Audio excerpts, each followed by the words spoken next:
This girl promises to cure a millionaire's mute daughter, but when she gives the girl a mysterious liquid, a miracle happens.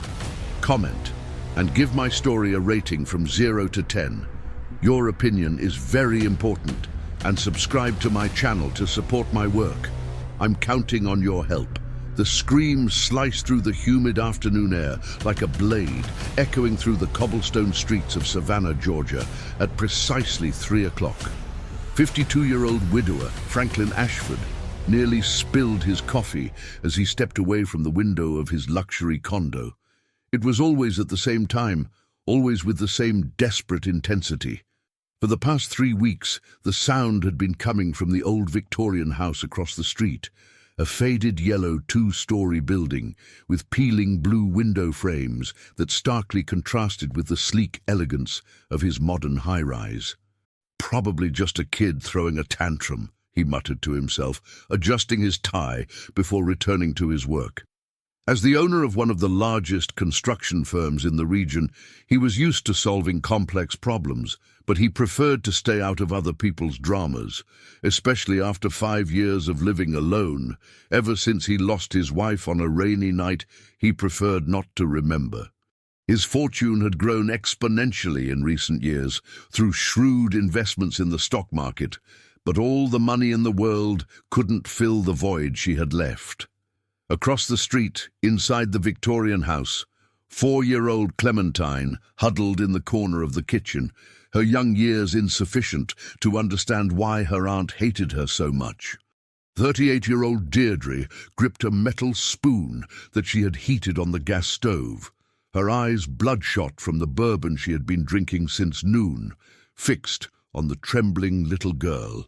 "You're a curse on this house," Deirdre hissed, her words slurred by the alcohol. "Because of you, my sister is gone. Because of you, I lost everything." The spoon came down hard on the child's small arm, leaving a red mark that would join the other scars dotting her thin limbs. Clementine bit her lip to keep from screaming louder. She had learned that screaming only enraged her aunt further, who had worked at City Hall until she was fired for constant absenteeism caused by her addiction.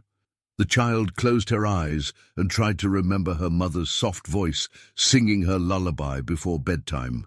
It was all that remained of her now, fragments of memories and a melody that insisted on echoing in her mind during the most painful moments. "Stop whining," Deirdre grunted, putting the spoon back in the drawer as if it were the most natural thing in the world. "Go to your room, and I don't want to see you until tomorrow. And if you get that filthy charcoal on the walls again, you'll see what real punishment is."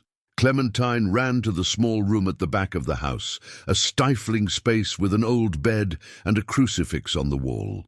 There she curled up under the thin sheet and began to hum her mother's lullaby softly, the only thing that still comforted her. She didn't know that, across the street, someone had finally paid attention to that melody. The businessman stopped reviewing contracts when he heard the faint but distinct sound. He knew that song. His wife used to sing it when she cooked, a folk song about free birds. But where was it coming from? He approached the window again, his eyes scanning the facade of the Victorian house. One of the back windows was slightly open, and from there came that child's voice, trembling but persistent. For the first time in 3 weeks, he felt something other than mere annoyance. There was something in that voice that touched a sensitive chord in his chest, something that reminded him of responsibilities long buried under layers of work and isolation. His portfolio of stocks and financial investments had grown substantially, but at that moment, all his wealth seemed insignificant in the face of that melody filled with pain. Next door to the Victorian, 61-year-old retired teacher Beatrice Abernathy watered her begonias when she heard the little girl singing. Unlike the businessman, she could no longer ignore the signs. During her 40 years teaching in elementary school, she had developed a sixth sense for children in distress, and that voice carried a pain that made her heart ache.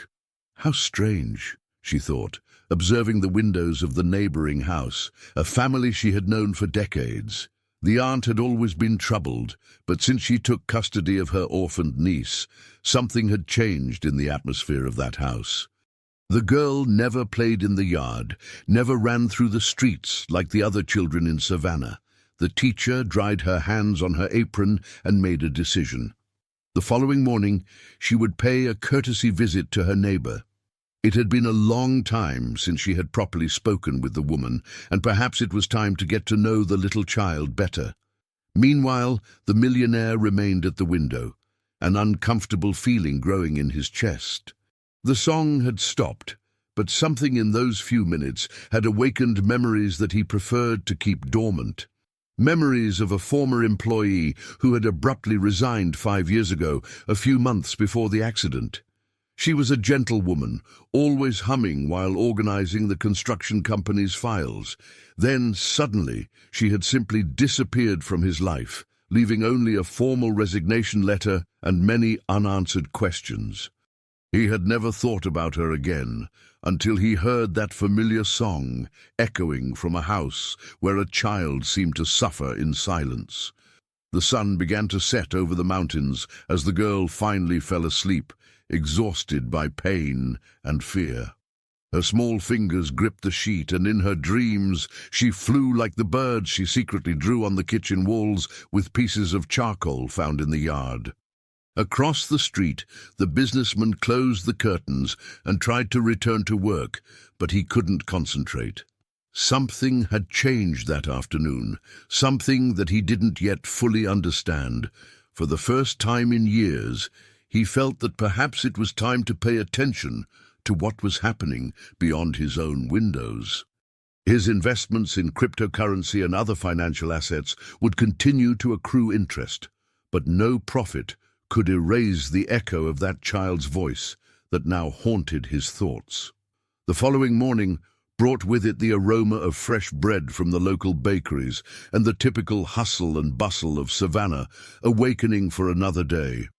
The retired teacher put on her best floral dress and combed her grey hair with extra care. There was something in that child's voice that wouldn't leave her in peace, an echo of hopelessness that she recognized from her years as an educator. At 9 o'clock sharp, she knocked on the door of the Victorian house. The sound echoed through the silent interior until shuffling footsteps approached. The aunt opened the door with a puffy face and bloodshot eyes, clearly suffering the effects of the previous night's drinking. "Good morning," said the teacher with her gentlest smile. "I've come to pay a courtesy visit. It's been so long since we've had a proper conversation." The woman hesitated, running a hand through her disheveled hair. "Oh, Ms. Abernathy, It's not a good time. The house is a mess." "Nonsense, dear. We've been neighbors for so long." The teacher took a step forward, forcing the aunt to retreat. "And I'd very much like to meet your niece. I've heard she's a lovely girl." The aunt's face hardened for a moment before she forced a wan smile. "The girl is sick. High fever. Better not to get close." At that moment, a soft noise came from the kitchen, the sound of something being dragged across the floor. The teacher perked up her ears, immediately recognizing the sound of a child trying to move silently. "Maybe I can help," the teacher insisted. "I have experience with sick children. I raised 3. You know how it is." "No need, no," the aunt replied quickly, blocking the entrance with her body. "I already took her to the doctor. It's just a cold. It'll pass soon." The teacher noticed the woman's nervous hands, the way she avoided eye contact, and especially the strong smell of alcohol emanating from her, even though it was so early. All the signs she had learned to recognize during decades of dealing with troubled families. Across the street, the millionaire watched the scene from his window while drinking his breakfast. He had woken up earlier than usual, disturbed by confused dreams where a child's voice mingled with memories of his former employee. When he saw the teacher at the door of the Victorian house, a strange curiosity overcame him. The educator finally said goodbye to the aunt, but not without casting an inquisitive look inside the house. There was something deeply wrong there, and her experience told her that a child was suffering. As she walked back to her house, she decided that she needed to find a way to verify her suspicions. Inside the Victorian house, the aunt locked the door tightly and went to the kitchen, where she found the girl crouching behind the table, trying to hide. The child had tried to reach a glass of water from the sink, but her height didn't allow it, and she had knocked over a chair in the process. "Didn't I tell you to stay in your room?" the aunt growled, her irritation intensified by the hangover and the unexpected visit. "I was thirsty," the girl murmured, her big eyes fixed on the floor. "Thirsty?" The aunt laughed bitterly. "You want water? Then go get it in the yard. And since you like to make so much noise, you can stay out there until I decide you can come in." The girl went out to the small backyard, a space surrounded by high walls and dominated by a single mango tree. There she sat on the dirt and began to draw with a piece of charcoal that she had found near the wood-burning stove. They were always birds, small, big, some flying, others perched on imaginary branches. Each stroke represented her dream of freedom, of flying away from that house where pain was her only constant companion. The hours passed slowly. The aunt had locked the back door, leaving the child in the yard under the hot midday sun. The girl began to feel dizzy, but she knew that knocking on the door would only result in more punishment. So she began to hum her mother's song softly, the melody being her only source of comfort. It was this melody that reached the businessman's ears again. This time he couldn't ignore it. There was something too familiar in that voice, in that specific song. He took out his cell phone and, almost without thinking, began to record. He didn't know exactly why, but an instinct told him that he might need that evidence. As he recorded, fragments of memories began to fit together in his mind. His former employee used to hum that same song while she worked. The woman who had been an exemplary employee until she disappeared abruptly. The woman who always spoke fondly about her little daughter, a girl named... "It can't be," the millionaire murmured, the cell phone trembling in his hands. His ex-employee's daughter was named exactly that. The realization hit him like a punch to the stomach. The child suffering in the house across the street was the daughter of his former employee, the gentle woman who had worked for him for 3 years before simply disappearing. How hadn't he made that connection before? The businessman put away his cell phone and began to walk back and forth in his condo. He vaguely remembered the employee mentioning family problems, a sister with whom she didn't get along, financial difficulties. But he was so absorbed in his own problems at the time, the growing conflicts with his wife, the problems in the company, that he hadn't paid due attention. His dividends continued to arrive punctually. His investments in investment funds yielded substantial profits. But now, 5 years later, his ex-employee's daughter was across the street, and from the sounds coming from that house, she was not in a good situation. The guilt that the millionaire carried for the loss of his wife multiplied, now including regret for not having helped his employee when she clearly needed it. His capital had grown exponentially through successful deals, but all that net worth seemed insignificant in the face of the responsibility that now weighed on his shoulders. At 3 o'clock, sharp, the screams started again. This time, the businessman didn't move away from the window. He watched with growing horror as, through the kitchen window of the Victorian house, he saw a female silhouette moving aggressively. He took out his cell phone again and began to record, this time with more determination. What he saw through the cell phone screen made him nauseous. The aunt was holding something in her hands. It seemed to be a kitchen utensil, and gesturing violently towards a small figure that he could barely distinguish. The child's screams echoed through the afternoon, and this time the millionaire couldn't pretend that they were just childish tantrums. When the silence returned, he remained at the window for a few more minutes, his heart pounding in his chest. He had just witnessed something that would change everything. The question now was, what would he do with that information? His wealth in financial assets and investments in gold couldn't buy back lost time, nor undo the suffering he had witnessed. But perhaps he could use his resources for something more important than increasing his fortune. That night, the girl slept on the floor of the backyard, where the aunt had left her as punishment for making too much noise during the afternoon. The child curled up in her own shirt and looked at the stars through the branches of the mango tree. In her 4-year-old mind, she made a silent request to her mother, wherever she was, that someone, anyone, would take her away from that place of pain.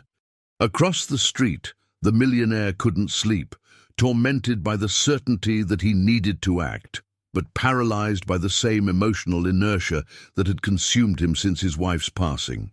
His euros and dollars stored in international bank accounts couldn't buy courage, but perhaps it was time to find the strength to do the right thing. 3 days had passed since the millionaire discovered the child's identity, and the guilt consumed him like a slow fire. During these days, he had systematically documented the episodes of violence, always at 3 o'clock, always with the same methodical brutality. His collection of videos and audios grew, but his courage to act remained paralyzed by the same cowardice that had haunted him since the night he lost his wife. On that Thursday morning, the retired teacher made a decision that would change the course of everything. She had spent the night awake, tormented by the certainty that a child was suffering a few feet from her house. Her 4 decades as an educator had taught her to recognize the signs, and they were all present in the Victorian house. She decided to approach the situation differently. Instead of attempting another direct visit to the aunt, she opted for a more subtle strategy. At 7 in the morning, she positioned herself in the side yard of her house, the place from which she had the best view of the backyard of the Victorian house. What she saw horrified her. The girl was sitting under the mango tree, completely alone, wearing only a torn t-shirt and underwear. Her small arms were marked by obvious burns, some still red and inflamed. The child was drawing in the dirt with a piece of charcoal, creating shapes that the teacher recognized as birds. "My God," the educator whispered, her hands trembling as she held onto the fence that separated the yards. It was worse than she imagined. Much worse. The girl looked up and saw the woman watching her. For a moment, the two stared at each other in silence. Then, to the teacher's surprise, the child smiled, a faint but genuine smile, and waved shyly. "Hi, Grandma," said the girl with her tiny voice, using the affectionate term she gave to all elderly ladies. "Hi, honey," replied the teacher, struggling to keep her voice steady. "Are you okay?" The child glanced quickly at the windows of the house before answering. "I'm fine. I'm just drawing birdies." "That's beautiful. Do you like birds?" "I like them a lot. They can fly wherever they want," replied the girl, her big eyes shining with a sadness that broke the educator's heart. At that moment, the aunt's harsh voice echoed from inside the house. "Where are you, girl?" The sheer terror that instantly flooded the child's face said everything Beatrice needed to know. Clementine scrambled to her feet, wiped her hands on her t-shirt, and darted back inside the house, but not before glancing back at Beatrice with an expression that screamed for help. Beatrice remained in the yard for a few more minutes, processing what she had witnessed. The burns, the fear, the way the child reacted to her aunt's voice, it all confirmed her worst fears. She could no longer pretend she didn't know what was happening. Meanwhile, across the street, Franklin had witnessed the entire interaction. Through his window, he could partially see the backyard, and the sight of the marks on the girl's arms made him nauseous. For the first time in 5 years, he felt genuine rage burning in his chest. His former employee had trusted him in some way. Even if indirectly, even if he didn't know it at the time, she had left her daughter in the care of a family that lived in the same city where he lived. And now that child was being tortured while he watched from his comfortable window, paralyzed by his own cowardice. At 11 o'clock in the morning, Beatrice made a courageous decision. She put on her best dress clothes, grabbed a tray of homemade cookies she had prepared as a pretext, and headed back to the Victorian house. This time, she wouldn't take no for an answer. Deirdre answered the door reluctantly, clearly annoyed by her neighbour's persistence. "Miss Abernathy, I already told you, it's not a good time." "Dear, I brought some cookies I made yesterday," Beatrice interrupted firmly, "and I insist on getting to know the little one better. As long-time neighbours, it's our duty to support each other." Before Deirdre could protest, Beatrice had already stepped inside the house, using all the authority that decades in the classroom had given her. The interior of the Victorian house was dark and smelled of mould mixed with alcohol. Old and poorly maintained furniture occupied the living room, and there was a heavy atmosphere that made the air seem difficult to breathe. "The girl is sleeping," Deirdre lied, blocking the way to the back of the house. "What a pity. Maybe another time then," Beatrice said, but her experienced eyes had already catalogued several disturbing details. Dark stains on the kitchen floor that appeared to have been poorly cleaned, a metal spoon left on the stove, and most notably, small charcoal drawings on the walls that had clearly been made by a child. At that moment, a low sound came from the direction of the kitchen, a muffled sob, almost imperceptible. Beatrice and Deirdre froze. The silence that followed was tense and revealing. "Must be the neighbour's cat," Deirdre said quickly, but her voice trembled slightly. Beatrice smiled and nodded, but had decided she had seen enough. "Well, I'll let you rest then. But remember that I'm always right next door if you need anything." Anything at all. The tone of Beatrice's voice made it clear that it wasn't just a casual offer of help. It was a subtle but direct warning. After Beatrice left, Deirdre slammed the door shut and went to the kitchen, where she found Clementine huddled behind the gas stove, trying to hide. The child had cried upon hearing Beatrice's gentle voice, reminding her of the kindness she had once known. "You were making noise," Deirdre accused, her eyes already gleaming with familiar rage. "No, Auntie, I wasn't making noise," Clementine protested, but her small voice sounded weak even to her own ears. Deirdre grabbed the metal spoon that was on the stove and placed it directly in the flame. The child recognized the ritual and began to tremble. She knew what was coming next. "You want to get attention, don't you?" Deirdre hissed as the spoon heated up. "Want the neighbors to come here asking questions? You think I don't know how to take care of you?" Across the street, Franklin had positioned his cell phone at the window and was recording again. This time, he managed to capture not only the sounds, but also partial images through the kitchen window. What he saw made him make a decision that would change everything. He could no longer be just a silent observer. His former employee had been a good person, a dedicated woman who always spoke of her daughter with love. That child was his responsibility now, whether he wanted it or not. His investments in cryptocurrency and stocks would continue to accrue interest, but no profit could buy back his humanity if he continued to pretend he didn't see what was happening. As the girl suffered another episode of systematic torture, the businessman made a call he hadn't made in months. He called his personal attorney and old college friend, Roscoe. "Roscoe, I need your help with a delicate situation," he said, watching through the window as the child's screams echoed through the afternoon. "It's about a child, and I think it could be a matter of life or death." The attorney, surprised by the urgent tone of his friend, who had isolated himself from the world after the loss of his wife, agreed to come to the condo immediately. That night, after Deirdre fell asleep drunk on the living room couch, the girl managed to slip quietly into the backyard. Her new burns stung, but the physical pain was less than the pain in her heart. She sat under the mango tree and looked at the stars, humming her mother's song softly.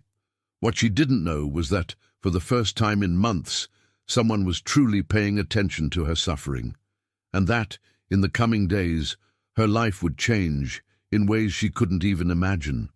The millionaire across the street had finally decided to use his fortune for something more important than increasing his net worth. He was going to save a child.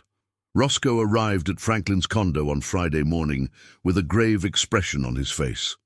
The two men had been classmates in college nearly 3 decades ago, and the lawyer knew well the emotional isolation that his friend had built after the loss of his wife. Therefore, the urgent phone call the night before had surprised him so much. "I need you to tell me exactly what's going on," Roscoe said, sitting down in the condo's spacious living room. "You talked about a child in danger, but I need details." Franklin poured coffee and stood near the window, the place that had become his obsession in recent days. "The girl who lives in the house across the street is the daughter of a former employee of mine. She's being mistreated by the aunt who takes care of her." "Mistreated how?" Roscoe asked, taking a notepad from his briefcase. "Burns, daily screams, neglect." Franklin paused, struggling with the words. "I have recordings, evidence of what's happening." Roscoe was silent for a moment, processing the information. "This is very serious. If you have evidence of child abuse, you need to contact Child Protective Services immediately." "I know," Franklin replied, running his hands over his face. "But there's something else. My ex-employee worked for me for 3 years. She left abruptly in 2019, a few months before the accident. I never understood why, but now you feel responsible," Roscoe finished, understanding the emotional complexity of the situation. Franklin nodded. "If I had paid more attention at the time, maybe I could have helped. Maybe she wouldn't have needed to leave her daughter with that woman." At that moment, the familiar sound of screams echoed from the house across the street, even though it was only 9 in the morning. Both men turned to the window, and the lawyer could see the look of anguish on his friend's face. "Does this happen every day?" he asked, horrified. "At 3 in the afternoon religiously, but sometimes at other times as well," Franklin replied, picking up his cell phone. "Do you want to see the recordings?" The attorney watched the videos in growing silence, his face paling with each scene. As a lawyer specializing in family law, he had seen many cases of child abuse, but something about the systematization of that violence deeply disturbed him. "We can't wait any longer. I need you to give me all these recordings right now. I'm going to contact Child Protective Services and the district attorney's office. That child needs to be removed from that house immediately." While the two men planned the intervention, across the street, the girl was living through another day of terror. Deirdre had woken up with a particularly severe hangover and discovered that there was no more alcohol in the house. Her irritation multiplied when she found new drawings of birds that the child had made on the kitchen wall during the early morning hours. "How many times do I have to tell you not to get the walls dirty?" Deirdre screamed, grabbing the girl's arm hard enough to leave marks. "You're a pest, a curse on this house." The child tried to explain, to say that she had dreamed of her mother, and that the drawings made her feel less alone, but the words were lost in sobs. At 4 years old, she still didn't fully understand why her aunt hated her so much, why each day brought new pain. "You're going to stay locked in your room until I decide what to do with you," Deirdre continued, pushing the girl down the hallway. "And if I hear a single noise, you'll experience a punishment you've never experienced before." The room where the child was locked was small and stifling, with only a high window that she couldn't reach. There she curled up in the corner and began to sing her mother's song softly, the melody being her only source of comfort in a world that seemed to have forgotten that she existed. It was that song that Beatrice heard when she passed by the house on her way to the market. The educator had spent the entire night thinking about the conversation with the girl in the yard, the mark she had seen on the child's arms, the atmosphere of fear that permeated that house. Beatrice stopped in front of the gate and listened. The child's voice was weak, but filled with a sadness that broke the educator's heart. At that moment, she made a decision that would change everything. Instead of going to the market, Beatrice went directly to the historic downtown, where the small office of Child Protective Services was located. She knew the counselor well, a former student of hers who had dedicated herself to the protection of vulnerable children. I need to talk to you about a very serious situation, Beatrice said, entering the office without ceremony. The counsellor looked up from the papers she was analysing. Ms. Abernathy, it's good to see you. What brings you here today? A child in danger, my neighbour. I'm sure she's being mistreated. The worker straightened in her chair, her expression becoming immediately serious. During her 5 years as a counsellor, she had learned to recognise when a complaint was serious, and Beatrice wasn't the type of person to make flippant accusations. "Tell me everything," said the counsellor, grabbing a complaint form. While the educator reported her observations across town, Roscoe was in a similar meeting at the district attorney's office. The prosecutor listened carefully as the lawyer presented the evidence collected by Franklin. "This is compelling evidence," said the prosecutor, examining the videos on the lawyer's cell phone. "I'm going to order an immediate investigation and request the removal of the child from the family environment." "How long will that take?" asked Roscoe, worried. "With this evidence, we can act today," replied the prosecutor. "I'm going to contact Child Protective Services now." That's how, by a coincidence that would change the girl's destiny, 2 simultaneous complaints arrived at Child Protective Services on the same morning. The counsellor was finishing noting Beatrice's account when her phone rang. "Child Protective Services," she answered. "This is the district attorney. I need you to make an urgent intervention at a house on the historic cobblestone street. We have evidence of serious child abuse." The counsellor paused, her pen suspended over the paper. "Is that number 127 by any chance? Yellow Victorian house?" "Exactly. How did you know?" "I just received a complaint about the same house," replied the employee, looking at Beatrice with surprise. "2 independent sources. This confirms the seriousness of the situation." At 2 in the afternoon, a coordinated operation was being set up. The counsellor, accompanied by 2 social workers and a court officer, was heading to the street. Beatrice had offered to accompany the team, using her experience with traumatized children. Franklin watched everything from his window, his heart pounding in his chest. Finally, after days of paralysis, he had managed to act. Roscoe was by his side, both witnessing the moment that would change the child's life forever. "You did the right thing," said the lawyer, placing his hand on his friend's shoulder. "I hope it's not too late," Franklin replied, his eyes fixed on the team approaching the Victorian house.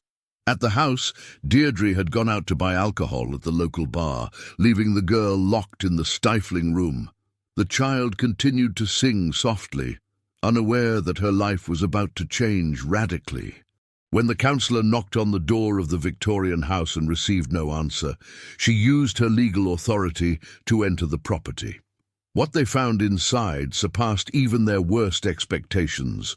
A dirty and poorly maintained house, a strong smell of alcohol, and obvious signs of neglect in every room.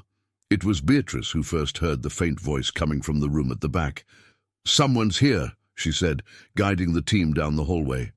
When they opened the door to the room and found the girl curled up in the corner, singing her sad song, everyone present felt a pang in their hearts.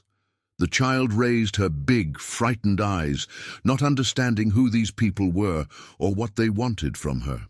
"Hi, honey," said the counsellor, crouching down to get to the child's height. "My name is Anna. We've come to help you." The girl looked at Beatrice, recognizing the gentle lady who had talked to her in the yard. A glimmer of hope shone in her eyes, but was quickly replaced by fear. "Auntie will be mad," she whispered. "You don't have to worry about that now," said Beatrice, reaching out to the girl.